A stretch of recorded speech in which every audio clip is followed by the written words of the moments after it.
So the men were sent off and went down to Antioch, where they gathered the church together and delivered the letter. The people read it and were glad for its encouraging message. Judas and Silas, who themselves were prophets, said much to encourage and strengthen the believers. After spending some time there, they were sent off by the believers with the blessing of peace and returned to those who had sent them. So what we're looking at in that story is the introduction, or at least the first, ministry opportunity, or the first demonstration that we see of the ministry of one of the other sort of secondary characters of the New Testament. I'm talking about Silas. And so in this series we started last week, we've got a new series where I'm looking at the secondary characters of the New Testament. So we've focused a lot on Paul and Peter and obviously Jesus, and for good reason. But there are all of these other sort of cast of characters around them that aren't main characters, but are very important parts of the story. And so in this case, what we're looking at is what will become one of Paul's teammates, one of Paul's sort of missionary partners as he goes through, certainly throughout his second missionary journey. And as a complement to him, we're also going to look at Luke. And so these two guys, they have different roles in Paul's ministry. They sort of appear in different ways, and they seem to sort of take on different responsibilities. But what is common to both of them is the way in which they become something of a bridge between the Jewish and the Gentile world. And really, I think that's what characterizes the both of them. Most certainly Silas and Luke as well. What they seem to do is they become something of a bridge between two worlds. The challenge that the early church had, and certainly what Paul had, was trying to work out the best way to integrate Gentiles into what was uniquely and exclusively a Jewish world. And one of the biggest challenges, probably the biggest challenge they faced in the early church, was what do we do with these Gentile converts? Do they need to be circumcised? What do we do with these guys? How do they become the people of God? And what does it even mean to be the people of God now? Things have changed clearly, but how much has it actually changed? And particularly, how does that pertain to the Gentiles? And so what you had going on in the church were people who were arguing for different points of view. You have on the one hand Judaizers, who are the ones who would say, no, they need to become Jewish to become Christian. But then you got guys like Paul who are just rabidly opposed to that idea, of saying, no, of course they don't need to be circumcised. They don't need to become Jewish. It's an entirely different way of being the people of God. Now, Paul had come to that conclusion. Take him a long time, but he'd come to that conclusion and had a firm conviction that, yes, indeed, you Gentiles don't need to become Jewish. But Paul needed allies. He needed other people who shared the same understanding, who had the same conviction as he did, as to as to what the Gentiles need to do or don't do.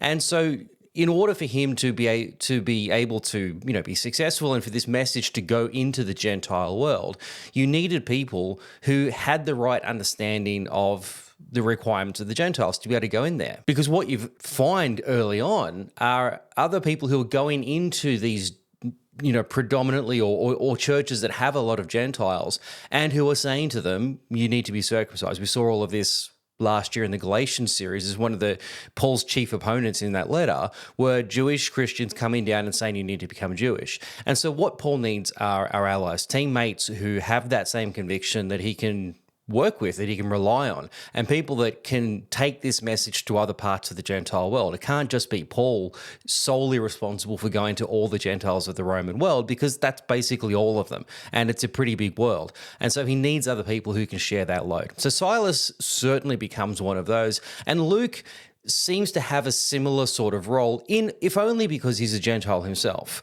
But he kind of takes on a different role. We're going to see him sort of in the second half of this particular episode, who Luke was, what his role was, and particularly what did it mean to be a doctor? What does that actually look like for somebody in the first century? So coming back to Silas, let's pick up his story. Again, with all of these characters, we don't know where they're from. I mean, we don't know where Paul's from ultimately. We don't know when he was born. We don't know much about him. And even less so about these secondary characters. They just come into the story fully formed, developed in who they are, and they just appear. And keeping in mind that this story was first written to people who had an awareness of who these people were. They weren't concerned about when they were born, where did they grow up, all of those kinds of things. They knew these people or knew of them. And so to bring them into the story was much easier because people had already had an awareness of who they were. So Silas, again, is one of these characters. We don't know anything about where he's from. We don't know when he was born. We don't know how old he was, any of these things. And so we won't even try to speculate. But the best we can do is just to pick up where in the narrative he turns up and start to unpack from that the kind of role that he played. So his story begins with one of Paul's earlier visits to Jerusalem. Now, Paul made two very significant visits to Jerusalem early on before he went out into his missionary work. And the first one we saw last week was when he went with Titus. And what he went down there for was to share his gospel, to explain to the 12 what it is that he'd been doing, what he'd been preaching, and to confirm for them, hey, these Gentiles don't need to be circumcised. Here's proof. Here's Titus. And Titus is somebody that Paul had sort of met and probably converted on his ministry, and Titus is now one of his key students. So Paul had already made that visit probably about the year 47. But then the following year, he made another visit to Jerusalem. And the reason for this was after he'd finished his first missionary journey. So this is where he was going through Galatia. When he came back, there was another big dispute taking place in Antioch. Antioch was kind of the base where all the Christians had primarily set up. He got back there with Barnabas, and they were explaining to everyone back in Antioch, hey, we've had this great success. Gentiles are coming into the church. All of this is wonderful. And they had some opponents from Jerusalem, guys who'd come down from Jerusalem, these Judaizers, who were saying, but did you circumcise them? Did you make them Jewish?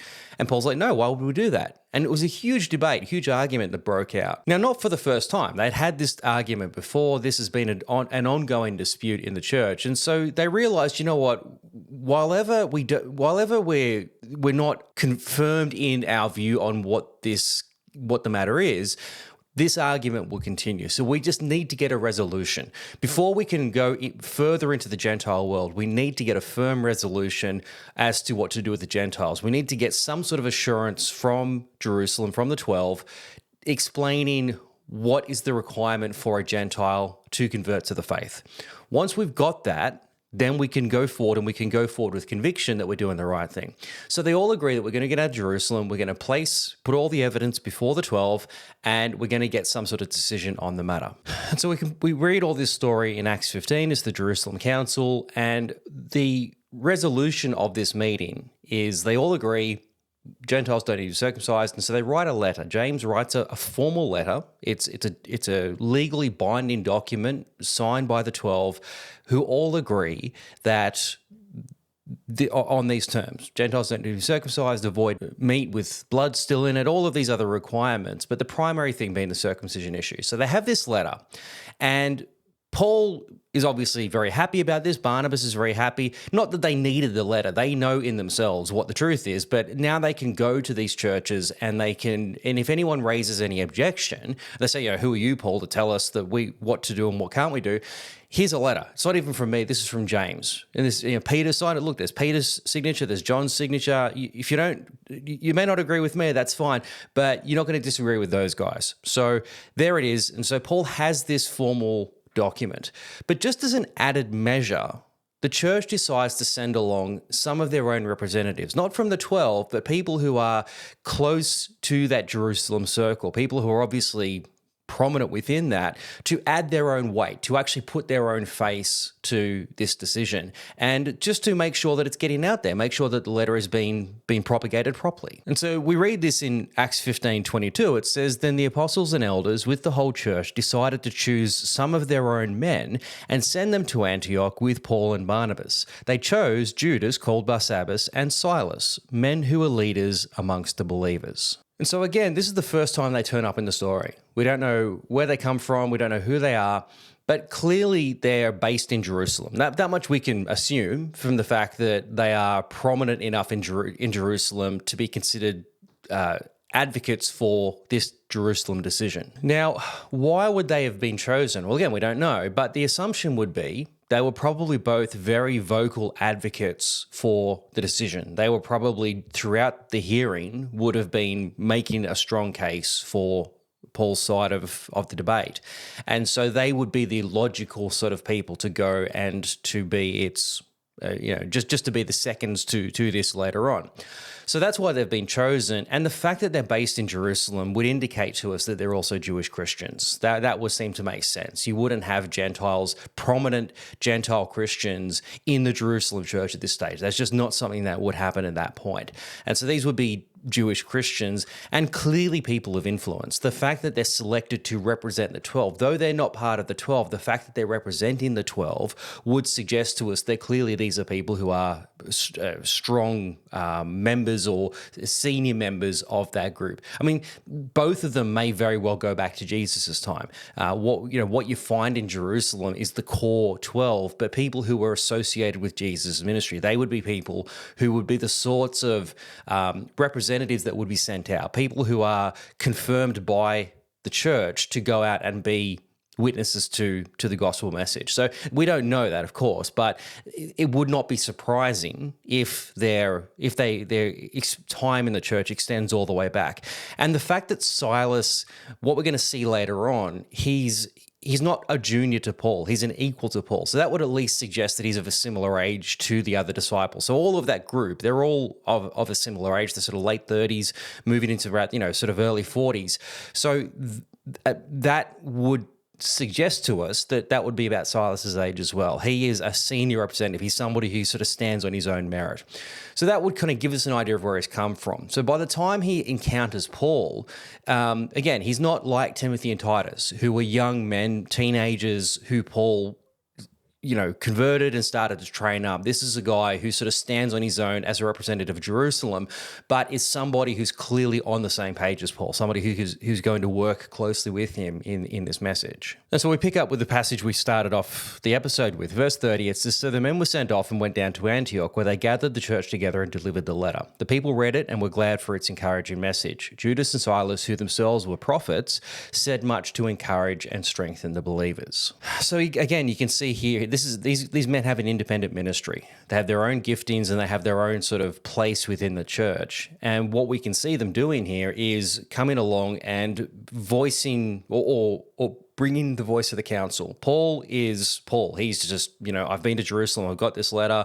You guys know me here. But lest you have any doubts, here are a couple of guys from Jerusalem who have been handpicked by the 12. If you don't believe me, you can believe those guys. So this is just sort of, doubling up on the conviction of the message. And the believers as a result of that were encouraged. It's like, great, okay, we know for certain now that this is where the whole situation stands. And so this part of the story finishes verse 33. It says, "After spending some time there, they were sent off by the believers with a blessing of peace to return to those who had sent them. But Paul and Barnabas remained in Antioch, where they and many others taught and preached the word of the Lord." All right, so their job is done. And what their job has clearly been is to convince or to demonstrate to the church in Antioch that this is how things are. This is formal. This is the new rule. Everyone's agreed on it. And it's not just Paul and Barnabas coming back who are your people. I mean, they're from Antioch. These are your people. You can trust them, and you obviously do. And if they could have come back and told you what we said, and that would have all been fine. But we are just here to confirm what they're saying. We're here to represent the council. So you can be absolutely certain that this is how things are. Now, that's all they needed to do. It wasn't Silas and Judas's job to continue on to every Gentile church and say, hey, what Paul's saying is true. That's not necessary. All they need to do is to establish it in Antioch, because Antioch is now going to be the launching pad for all of the Gentile missionary work. So everything that is going into the Gentile world is coming out of Antioch. And if Antioch are all agreed that Gentiles don't need to be circumcised because of this meeting or because of this time that Judas and Silas have spent with them, then that's all they need to do. They can go back to Jerusalem now. And so Paul and Barnabas, they're ready to go. They're free. They've got their assurance. The church is assured. Judas and Silas, our worker here is done. We can go home now. So they head back to Jerusalem. But what seems to have happened through this couple of months or however long this took, it seems pretty clear that Silas has left a deep impression on Paul, and probably it's probably gone both ways. They're probably there's a deep mutual respect that has sort of formed between the two men. Now, the fact that Silas has this sort of this ambassadorial sort of ability would suggest that he's probably quite well educated. He would be a Greek speaker. He's not like Peter and James and John and all these guys that grew up in Galilee. We don't know where he's from, but the fact that he can so confidently work within the Gentile world, as we're going to go and see, he's clearly a fluent Greek speaker. He's part of that world. He's like Paul. And that's probably why Paul found such an affiliation with him, is that he could so easily walk in the Gentile world. The other 12 really couldn't do that quite so fluently as Paul could, because Paul's a Hellenistic Jew. He was a Jew, but he was raised in a Greek city. And so it's very likely that Silas has had that sort of exposure as well. Again, he's such an ideal candidate to sort of partner Paul. It would suggest to us that he has that same sort of experience. And so Paul and him have probably had lots of conversations. I mean, traveling from Jerusalem up to Antioch, there's quite a long journey. And so there'd be plenty of time to chat and get to know each other. And then, Paul's seen Silas's advocacy at the initial meeting in Jerusalem, and then what he's doing here in the church in Antioch. You could imagine that two people who have already got such a strong conviction of the same thing, getting to know each other and sort of building that respect, well, it would make sense what we see next when they become missionary partners. And so that's exactly what we see as the chapter continues. So verse 36, sometime later, Paul said to Barnabas, "Let us go back and visit the believers in all the towns where we preach the word of the Lord and to see how they are doing." Now, this builds on this is a reference back to the first missionary work. So Paul and Barnabas had gone out and they had gone around Galatia working together, but they'd had a problem. John Mark, who was the young cousin of Barnabas, he'd set out with them, but then he'd left early. He went home. He couldn't hack it anymore, and so Paul was obviously still frustrated by that particular incident. And so when Barnabas wanted to take John Mark with him, Paul's like, "Nah, not going to happen. Nah."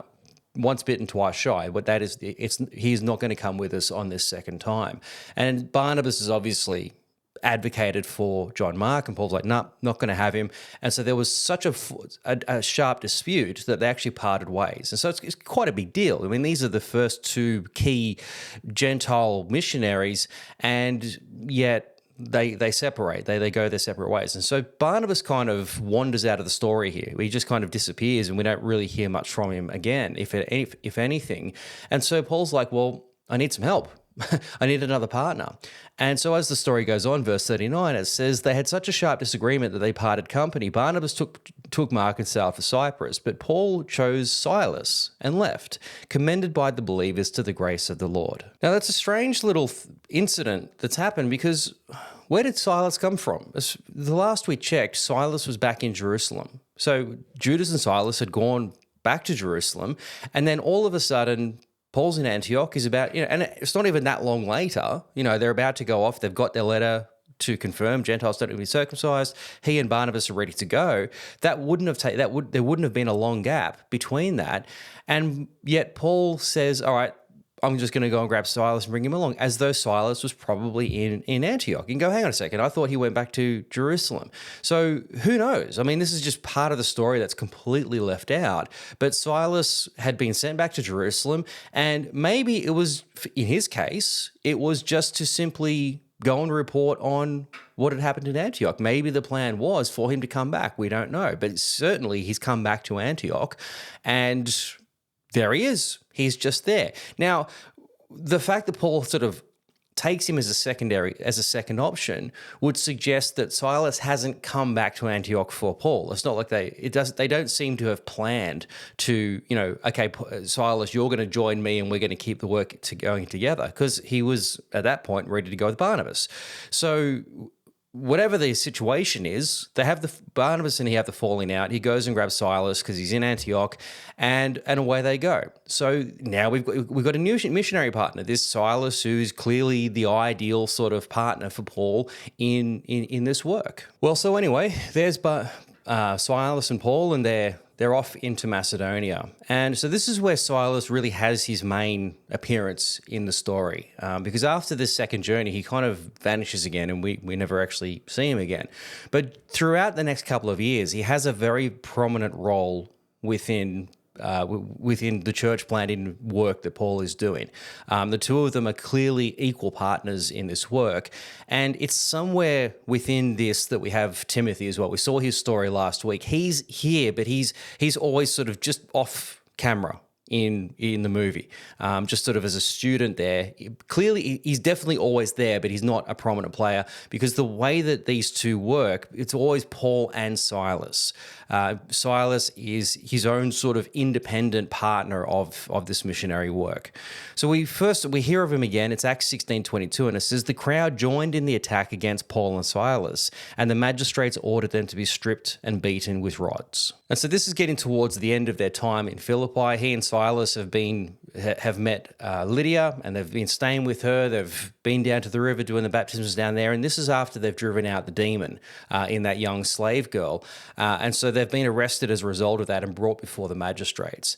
Now, again, the fact that this mob have brought them together, they can clearly see that Paul and Silas are partners in this work. They're equal sort of players in this thing. Timothy's not brought into this. Timothy was somewhere in the background, and Luke as well, as we find out later on, but they haven't been considered serious enough to be brought up in this. Clearly, it's Paul and Silas that are in this. And so as the story goes on, verse 23, it says, "After they've been flogged, they were thrown into prison, and the jailer was commanded to guard them carefully. When he received these orders, he put them in the inner cell and fastened their feet in the stocks. About midnight, Paul and Silas were praying and singing hymns to God, and the other prisoners were listening to them." Now, that's a story you're all familiar with. Paul being arrested and thrown into prison and singing hymns, and the cells open and all of that. It's all a wonderful story. But just notice the fact that Silas is there with him. Both of them have been arrested. Both have been beaten, thrown in chains, and all of this. And you got to ask yourself, Paul knew what he was getting himself into, right? He was had been called into this sort of ministry. Silas has kind of signed up for it. Paul kind of didn't really have a choice. Jesus called him and he said, "You're going to go through this," but Silas volunteered for this. And the fact that he stuck it through, that's a pretty big deal. I mean, he didn't know if he was going to get killed or not as a result of all this. I mean, this is a really serious situation they find themselves in. Paul's like, yeah, I knew that this was coming. Silas is like, I signed up for this. But the fact that he's singing hymns as well, you got to ask yourself, that guy's got a pretty strong conviction. He must have a pretty strong character and a strong conviction about this Gentile ministry. He was comfortable back in Jerusalem. He was one of the senior members of the church back in Jerusalem, safe, protected, comfortable, a man of authority and, probably a man of status and maybe some wealth. We don't know. But he would have had a pretty comfortable life. And he's given all of that up to find himself in Philippi, getting beaten, thrown in prison, and not knowing if he's going to survive the next day. That's kind of a big deal. That kind of tells us something about the character of the man. He's not doing this for Paul. He's doing it for Jesus. He's doing it because he's got his own conviction as to what his place there is in the church. So it does speak something to the character of the man. This was his decision, and the fact that he voluntarily did this when he absolutely didn't have to, it's pretty significant. It does tell us a lot about the sort of man that he was. So as the story in Philippi finishes, it does give us one more detail about who Silas is. So verse 37 says, "But Paul said to the officers, 'They beat us publicly without trial, even though we're Roman citizens, and threw us into prison. And now they want to get rid of us quietly? No, let them come themselves and escort us out.' After Paul and Silas came out of the prison, they went to Lydia's house, and where they met with the brothers and sisters and encouraged them. Then they left." So again, Silas could have walked out of that prison and gone, "You know what? I did not sign up for this. I'm going back to Jerusalem." But no, he's like, "Yeah, this is what's expected. This is what I need to do." And so they both go back to Lydia's place. But what's so interesting about the story is that it reveals to us that Silas was also a Roman citizen, like Paul was, which is why Paul was able to minister the way that he did in the Gentile world. Well, again, that's probably another one of the appealing characteristics of Silas as to why Paul wanted to work with him. And more than that, what it does tell us is that Silas clearly has connections with the Gentile world previously. whether he was born a citizen, we don't know how he got his citizenship. But the fact that he has Roman citizenship, again, when the other disciples, when the 12 don't, that tells us something about his background. He's clearly somebody who's been exposed to the Gentile world previously, and he's a man of status. You don't give Roman citizenship to poor plebs. You give it to people who've got something to offer the empire, somebody of some sort of means, some sort of significance. So it does reveal to us, here is Silas, who is clearly educated, clearly tough, and a guy who has got a bit of a sort of eclectic background. He's clearly Jewish and respected in the Jewish world, but he's also Gentile with Roman citizenship. He's got a lot going for him. And again, you can understand why Paul would be so willing to work with him, because he really has the same sort of resume, the same sort of CV that Paul does. So Silas, again, clearly a very significant player, very significant sort of guy in the church. So they continue on their journey. They're finished in Philippi and they find themselves now in Thessalonica. And we covered some of this story last week when we looked at Timothy, because this is where the three, Paul, Silas, and Timothy, are really integrated, working together. And so we pick up the story. It's Acts 17:5. It says, "But the other Jews were jealous, so they rounded up some bad characters from the marketplace, formed a mob, and started a riot in the city. They rushed to Jason's house in search of Paul and Silas in order to bring them out to the crowd." So again, the opponents see Paul and Silas in public. They don't actually know who these guys are. They don't know them personally, but they can see what they're doing, and they can see that Paul and Silas are a team. You arrest one is to arrest the other. You've got to get both of those guys, because both of them have the same sort of influence. And you also notice that they don't go after Timothy. Timothy is a student. He's obviously a junior in this ministry and not somebody who is of any great consequence. It's Silas and Paul that you need to deal with. And so they go and they arrest them. So it says, it goes on in verse 17, verse 10, it says, "As soon as it was night, the believers sent Paul and Silas away to Berea. On arriving there, they went to the Jewish synagogue. The believers immediately sent Paul to the coast, but Silas and Timothy stayed at Berea. Those who escorted Paul brought him to Athens and then left the instructions for Silas and Timothy to join him as soon as it was possible." Now, I took something out of that story, which was what the Jews came down to Berea. So Paul and Silas were sent down to Berea. Presumably Timothy came along with them as well. But the Jews in Thessalonica followed them down to Berea and were continuing the persecution down there. So they said, all right, we're going to send you guys away. Now, by this point, Paul's been identified as really the chief leader. He's the one that we really need to take out. Clearly, he's the leader of this team. And so they send him to Athens. But Timothy and Silas remain back in Berea. Now, why is that? Well, because Timothy needs some protection. He's still a teenage kid. He's been brought into this. This is his first year of ministry, and he's already seen Paul and Silas publicly flogged, thrown in prison, now being chased out of Thessalonica, now being chased out of Berea. He's had a pretty tough initiation, and Paul wants someone to take care of him. And so the Jews that have persecuted them in Berea, they don't have authority down there or they can't rouse the authorities in Berea to, have Paul and Silas beaten there. But it's obvious that they're going to continue to cause trouble for them whilst ever they're in Macedonia. So they decide, okay, send Paul away. He can continue the ministry down south and we'll join him later. In the meantime, Timothy and Silas can remain in Berea while we figure out what the next steps are. So Silas kind of becomes the surrogate. Well, Paul's already the surrogate father. Maybe Silas is like the surrogate uncle or something. He's the one who's going to take care of Timothy and make sure that the team holds together. And really just to be there, just to try to help that church that's established in Thessalonica at least keep together during this tough time. So they separate, but they've got the same sort of responsibility in what's about to happen. So as the story continues on, Paul ends up down in Athens, and Timothy and Silas eventually join him down there. And so following on from this, Paul has arrived in Athens, and again, as we said last week, Athens is a big city, and so it's easier for Paul just to disappear into the city, blend in, and not be known. No one knows him down there. It's easy for him just to stay under the radar, and it's clear that he's got no intention of establishing anything in Athens. His plan's ultimately to get to Corinth. Athens is kind of like a middle ground between the two, and just kind of a holding pattern while he figures out what to do about Silas and Timothy. And so again, Timothy and Silas eventually join Paul in Athens, and what Paul is most concerned about is the situation back in the church. He wants to know what's going on back in Macedonia. And so it says he writes to the Thessalonians later on, and he talks about this time when he's in Athens. And he says to them in 1 Thessalonians 3, he says, "So when we could stand it no longer, we thought it best to be left by ourselves in Athens. We sent Timothy to strengthen and encourage you in your faith. For this reason, when I could stand it no longer, I've sent to find out about your faith." Now, what's happened there is that, again, Paul's in Athens. He's really, really concerned about what's going on in Thessalonica, and so he needs to send somebody back to find out.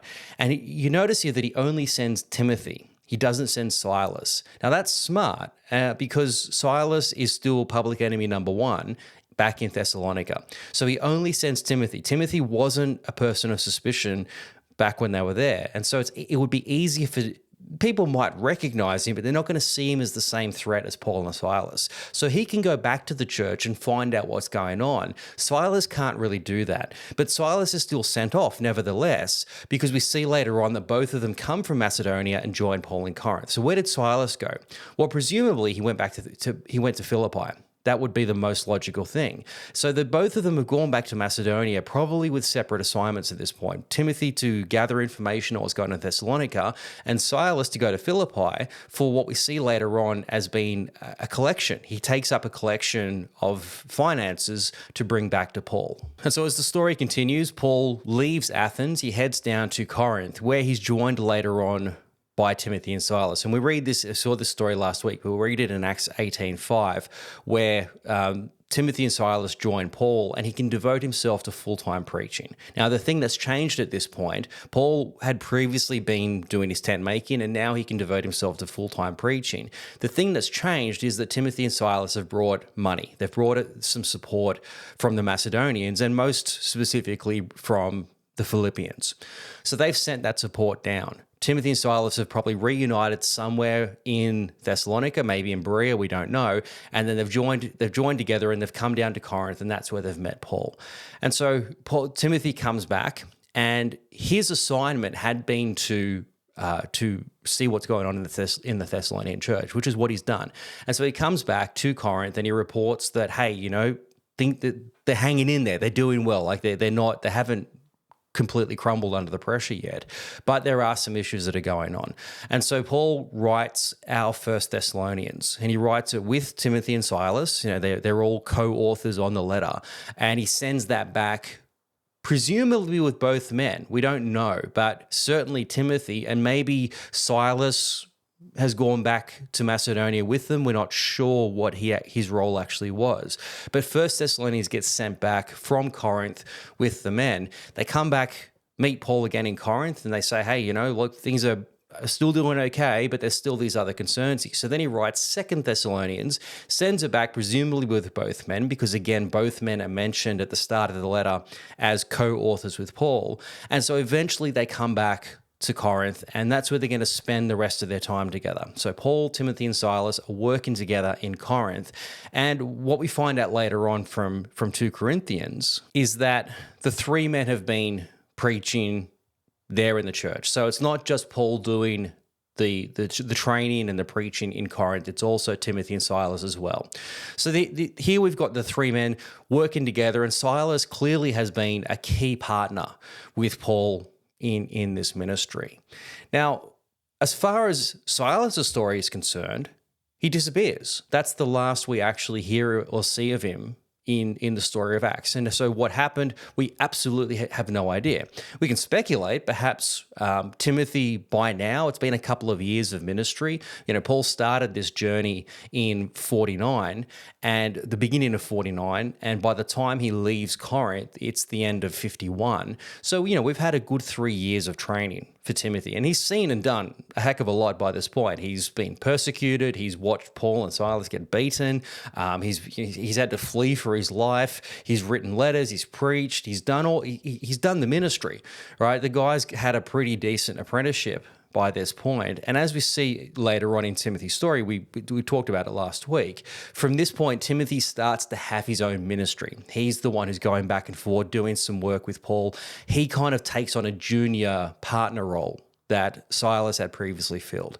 So presumably, Silas went off and continued on his own ministry work the same way that Paul has been doing. They've done a lot of work together. They've established a church in Greece and Macedonia. All of that's wonderful.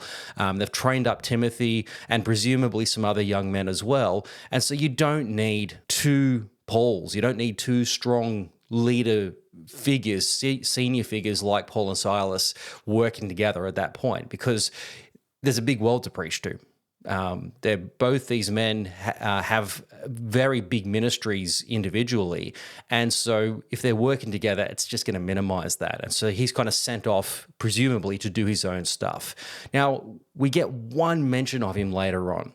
Clearly, what this tells us, if nothing else, is that he was still a senior figure within the church, even at a later stage. And so this comes from 1 Peter. So Peter's writing from Rome, and he says, by Silvanus, or Silas, the same person, a faithful brother as I regard him, I have written briefly. So what does that mean? Well, we don't know. He just had a connection with Peter as well. And that connection goes all the way back to Jerusalem. That before Paul had even met Paul, he'd known Peter. He'd been one of the 12. So that connection makes sense. Whether he'd gone back to Jerusalem at some time after he'd been with Paul, again, we don't know. All of it is just speculation. But clearly Silas has gone off and he's done his own work. But for that period of time was a significant partner for Paul. And really between the two of them, and during that time, have really kind of established a new stage, a new chapter in the early church's history. All right, so that's the story of Silas. But we're also going to look at the story of Luke. Now, the connection between these two men, again, is that they're both working within Paul's team in different ways. But what they both represent is the bridge between the Jewish and the Gentile world. Silas, for all the reasons that we've just described, but Luke, because he's Gentile. He actually is a Gentile. Like Titus, he is a Gentile. But he doesn't have the same student role that Titus or Timothy did. He wasn't there being mentored by Paul this whole time. He seems to sort of come in and out of the story and at various times. He doesn't seem to have this permanent role with Paul, not until Paul later on gets arrested. So when Paul's in prison in Rome, Luke seems to be one of the key guys that's with him. But prior to that, he only sort of comes in and out of the story whenever Paul encounters Luke. It's not that Luke is moving around looking for Paul and working with him. It just seems to be that whenever Paul is in a place where Luke is, that's where they seem to be working together. And so he doesn't have the same, significant ministry role that the other guys did, but certainly enough in those early stages to get to know who Paul is and to become something of a partner with of a co-worker with him, maybe a student to some degree, but not of the same kind. So we know that he has a role of communicating with the Gentile world because of what he does later on in Luke and Acts. So the Gospel of Luke and Acts, which is the follow-on, the continuation of that same story, it has a very strong Gentile focus. It's really Luke taking a Jewish message and interpreting it for a Gentile world. That's really what the primary goal of those letters are. And so that seems to always have been what Luke has been doing. He's always been trying to that translator into that Greek world. All right, so all of that's good and well, but one of the unusual things about Luke is that we actually don't have any explicit mention of him, and yet he seems to be he's such a famous person within the church's history and within the New Testament because he wrote the Gospel of Luke.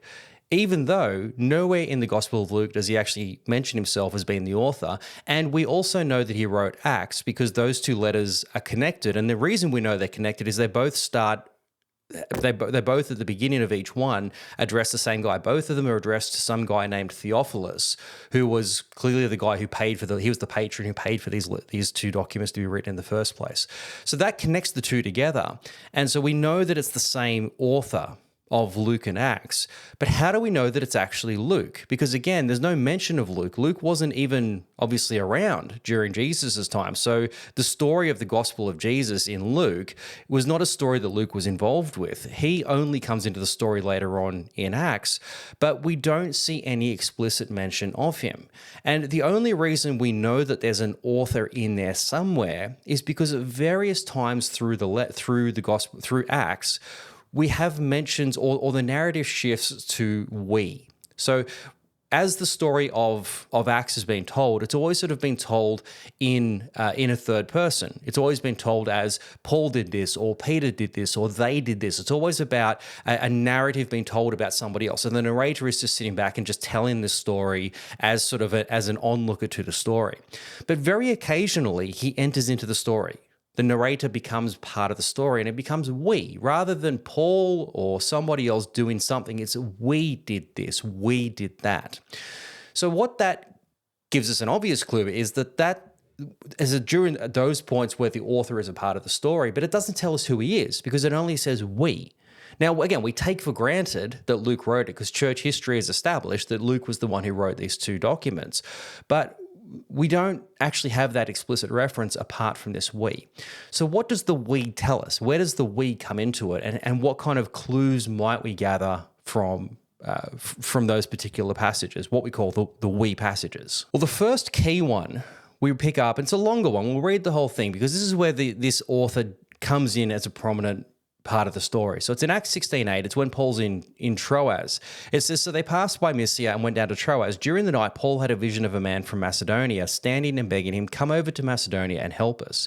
After Paul had seen the vision, we got ready at once to leave for Macedonia, concluding that God had called us to preach the gospel to them. From Troas, we put out to sea and sailed straight from Samothrace, and the next day we went on to Neapolis, and from there we traveled to Philippi, a Roman colony and the leading city of the district of Macedonia, and we stayed there several days. So that tells us something about the origin of this author. The fact that Philippi is the first main city where this author comes into the story would suggest to us that he has some sort of affiliation with Philippi. And so he's met Paul in Troas. Somebody's come over to Troas to say, hey, come back to Macedonia. Presumably that's the author. And so we have gone back to Philippi. Now, another interesting little detail in the story is the way that the author describes Philippi. Whenever he mentions a city in all of the story of Acts, he just mentions the city's name. He doesn't really say much more about it. But when it comes to Philippi, he actually says it's a Roman colony and a leading city of the district of Macedonia. Now, that's not really its formal titles as much as it is just kind of what makes it significant. But again, he doesn't do that for anyone else. He doesn't mention that for any of the other ancient cities that he refers to, only for Philippi. Now, why would you do that? Well, presumably because that's where you come from. You're proud of your city. That seems to, you want to boast about it a little bit because, hey, I'm from Philippi. I'm going to talk my town up. So that would give us something of a clue that whoever this person is, again, unnamed, whoever this person is, seems to be from Philippi. Now, adding to that, sort of further supporting that, is that when Paul later on in the story goes to Thessalonica, it reverts back to the third person. So, Acts 17:1, when Paul and his companions had passed through Amphipolis and Apollonia, they came to Thessalonica where there was a Jewish synagogue. So that, again, would seem to suggest that this guy is from Philippi, because when Paul left Philippi to go to Thessalonica, the narrative shifts again. It goes back to they. So what happened? Well, Paul... Luke, or whoever this we guy is, have brought Paul and the team over to Philippi, a city that he's from and he's proud of, and that's where he's begun his work. And so whoever the author is somewhere in the background during Paul's arrest and during the demon being cast out, all this sort of stuff. He's there, but he's not a prominent member of the team. In fact, he's not even really mentioned as part of the team. He's a witness to all of the things going on, but he's not somebody who is a key player. He stays with Lydia, or he's part of the group that goes into Lydia's house. But again, it seems to be that he's kind of an observer. He's somebody who is whatever his role is at that time. But then when Paul leaves Philippi, the story reverts to that. So that would suggest to us that that's where he's from. And further adding to the suggestion that he's from Philippi is that the next time Paul goes to Philippi, it goes back to the we. So at the end of Paul's third journey, after going and visiting Corinth, so he's about to finish that journey, and after leaving Corinth, his plan is to go to Jerusalem. But as the story has shifted, what he needs to do is actually go through Macedonia. And so we pick it up again. It's Acts 18:20, verse 6. It says, but we sailed from Philippi after the festival of unleavened bread, and 5 days later joined the others at Troas, where we stayed 7 days. stories. So Paul's finished his time in Corinth and finished the third journey, heading back, going through Macedonia, and on his way through Macedonia, whoever this anonymous author is joins the team again. And from there, we can assume that he stays with Paul for the rest of the time. So because you see, we went to Troas, and so then we presumably went to Jerusalem. And then it says later on in Acts 28:16, when we got to Rome, Paul was allowed to live by himself with a soldier to guard him. So whoever this guy is, again, probably from Macedonia, joins Paul's team only towards the end and is certainly with Paul in Rome. But again, we don't know who this guy is because he doesn't refer to himself, which is standard in any story, right? I mean, to picture any novel that you've read, the author's not inserting themselves into the story and saying, oh, this is me, I'm such and such. No, he doesn't mention himself. So we don't know from Acts who this person is. Clearly, the narrator is part of the team, but again, we don't know the name. What we do know then is that he was with Paul in Rome. So what can we do with that? Well, later on, when Paul's in Rome in prison, he writes a bunch of letters. And what we get from these letters are Paul's associates, the people that are there with Paul in Rome. So when we compile that list of names, what we can do is deduce from that list who this person might have been, who the guy was in the we stories. Well, the first candidate then would be Timothy. Timothy was clearly with Paul in Rome in prison, but the fact that Timothy is so prominently mentioned as by name, whoever this author is never mentions his own name. The fact that he mentions Timothy's name would automatically eliminate him from the story. And the fact that Timothy is with Paul in times where there's no we to the narrative would eliminate him immediately as the author of this gospel, of Luke's gospel and of Acts. So Timothy's out of the picture. Silas as well, for the same reasons. He's mentioned by name. Now, and the fact that he disappears at times where the we narrative is happening, again, would eliminate Silas as one of the candidates. So he's out of the picture. So Timothy and Silas, definitely not whoever this anonymous author is. Now, another potential is Titus. Titus is with Paul in prison, but Titus isn't mentioned by name in Acts. We only know of Titus later on from Paul's letters.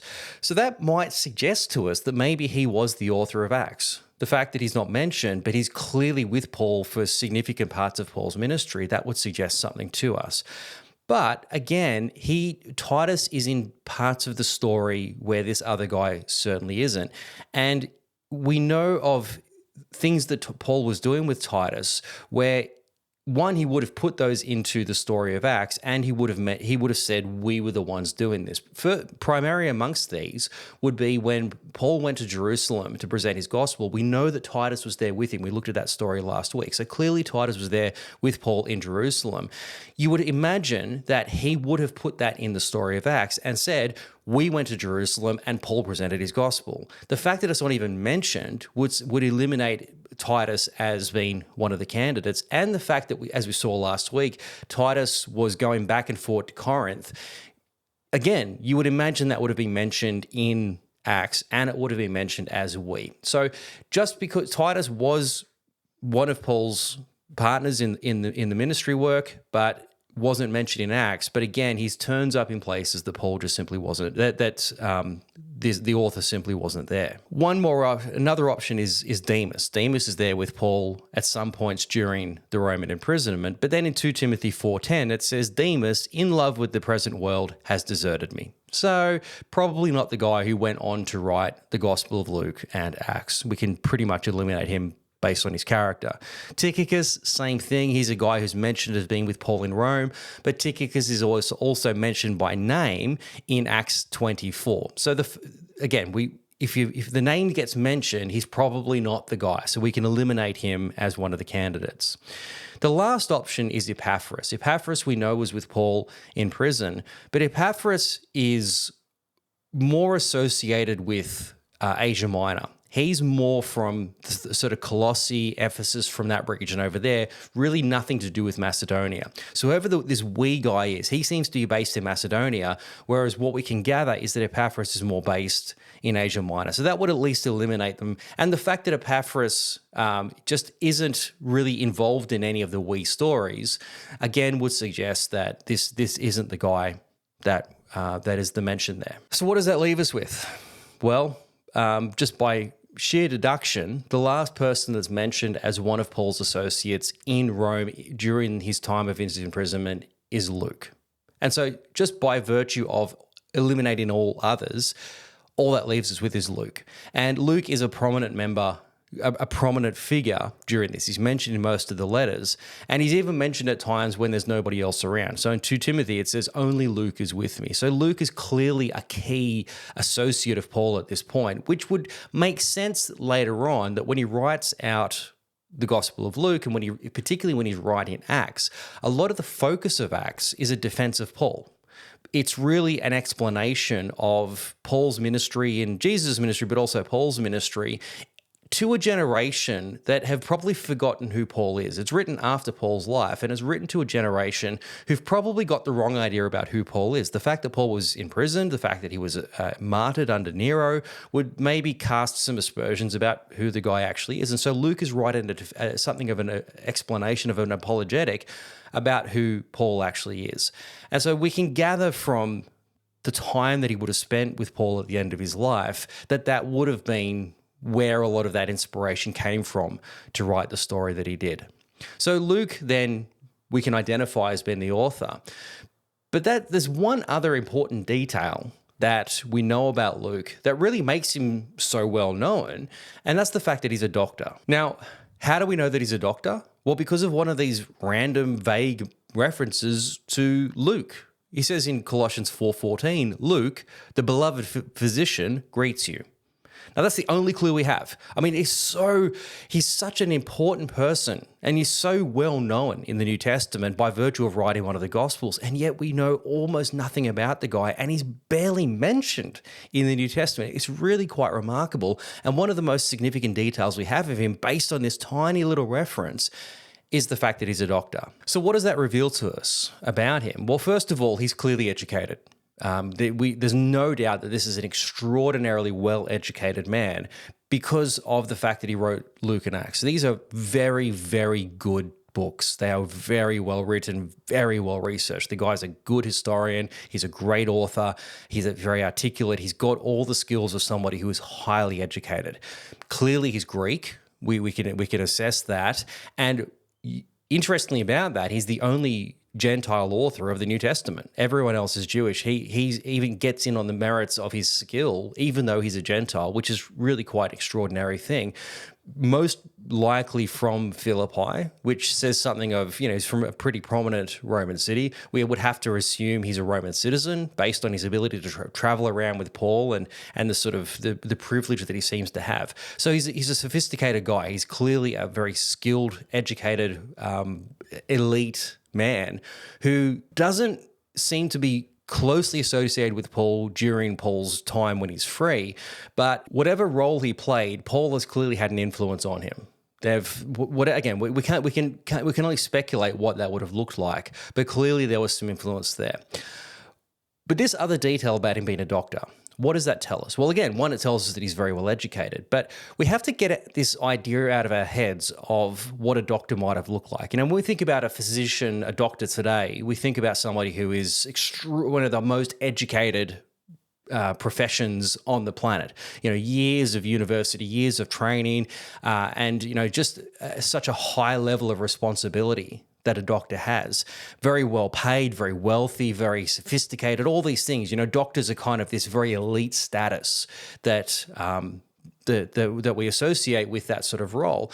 And to a very small degree, that was true in the ancient world as well. But very different, not to the same degree, not to the same sort of status and level as what we might assume today. And the reason for that is that we have to recognize that 2,000 years ago, the idea of medicine didn't have the same significance as what it did today. as what it does today. What I mean by that is that a doctor today, medicine today is a very scientific process. We think about medicine in the terms of biology and physiology and these sort of things. It's a very calculated, very science-based, very research-based discipline. And so it's a lot of knowledge, it's a lot of complicated concepts that a doctor has to understand. And so for that reason, it's a very elite, very highly educated profession. But when you go back to the ancient world, this is not a world of science. This is a world of the gods. The gods are the ones who bring disease, and the gods are the ones who take away disease. That is your primary understanding of how the world works and how the body works, that it's controlled by the gods. And chief amongst the gods of medicine is the god Asclepius. Now, Asclepius is not fully a god. He's what we call a hero. He's half god, half human. And his parentage, well, first of all, his father is the god Apollo, and his mother is a mortal. Her name is Coronis. And so Apollo has an affair, or he impregnates Coronis, and she gives birth to a son. Now, just before he's born, Coronis is accused of being unfaithful, and so she's killed. But after she's killed, Apollo takes the baby out of her body and raises it as his own. And so as part of his education, this Asclepius, who is now being raised by Apollo, he's given to a centaur by the name of Chiron. So Chiron becomes his instructor in medicine. And so Asclepius is being trained to be a physician. He's been trained to be a doctor. But he's so good, he becomes such an extraordinarily gifted healer that he can actually raise the dead. I mean, he's the most talented, almost divine doctor that there ever was. And so he can raise the dead, but that starts to create a problem because he's so effective that no one dies. No one is dying anymore. Like, there's just no death. And that's a problem for the gods because it's throwing out the order.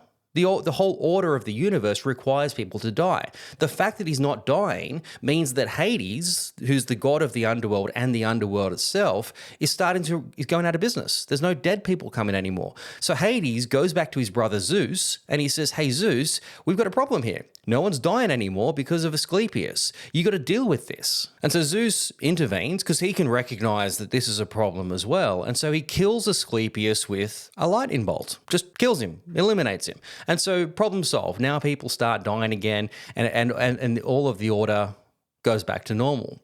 But after he dies, he takes on a deified form. Asclepius now becomes one of the gods. And because he was such a powerful healer in life, he's also going to be a very powerful healer in death.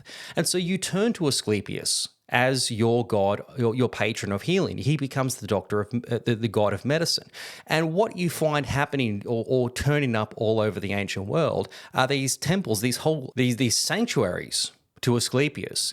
And what they consist of are baths and gymnasiums and theaters, and it's just a health spa. It's basically just where you go to spend a couple of days and relax and just get healed through just being in a healthy environment. And a part of your healing, you worship Asclepius, you make an appeal to the priests of Asclepius, and you ask for insight into what it is that's wrong with you, what sort of offering you have to bring to Asclepius in order to bring about your healing.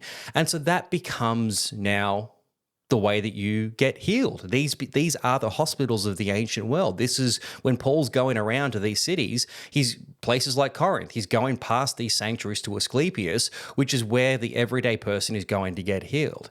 Now, one of the symbols then of Asclepius is a staff with a snake wrapped around it. Now, the snake is the symbol of Apollo, his father, and so that becomes the symbol now of Asclepius.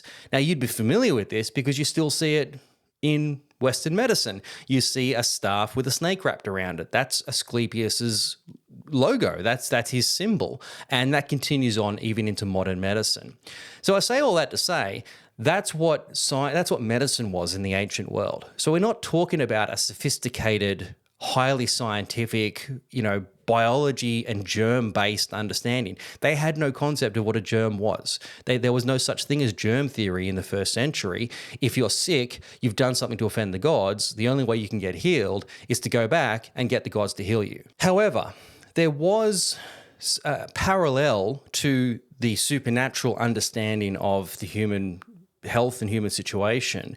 There was something of a very rudimentary, what we might call scientifically based understanding of human biology, but very, very basic in its understanding. Again, they have no concept of what a germ is. They have no concept of what disease is. They don't have scientific and sort of understandings under microscopes of what sickness and disease actually is.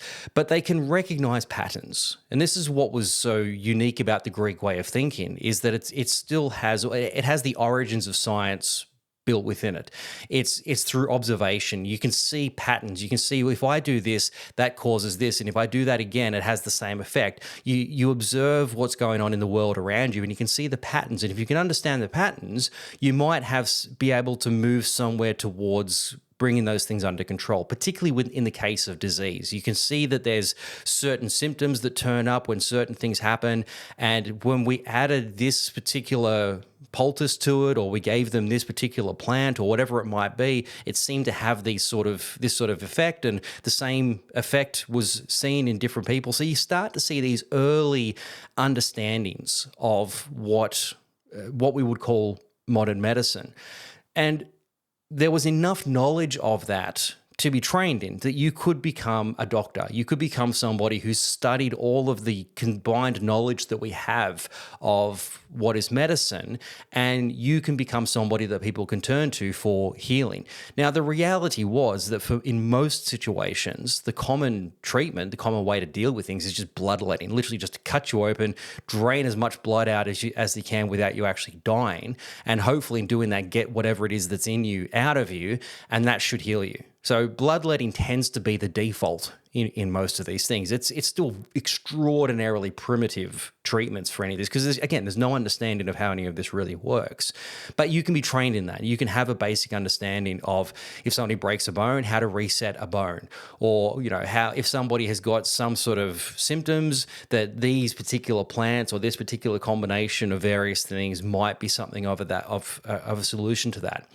So there's a general understanding, but it doesn't mean that there's a universal agreement that this requires this. It's still going to be very observational based. And so a lot of that knowledge, again, there's a general knowledge through textbooks by Hippocrates, for example, that there's a shared understanding of some of the basics, but you still add a lot of that information from your own understanding as well, from your own experiences as well.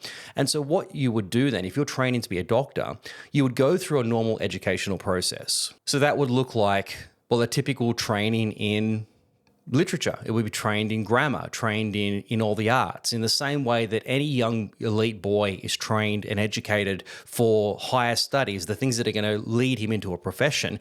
The typical profession you go into is oratory, so or into public life. So you're going to be trained in oratory, you're going to be trained in philosophy, and that's where the most people go.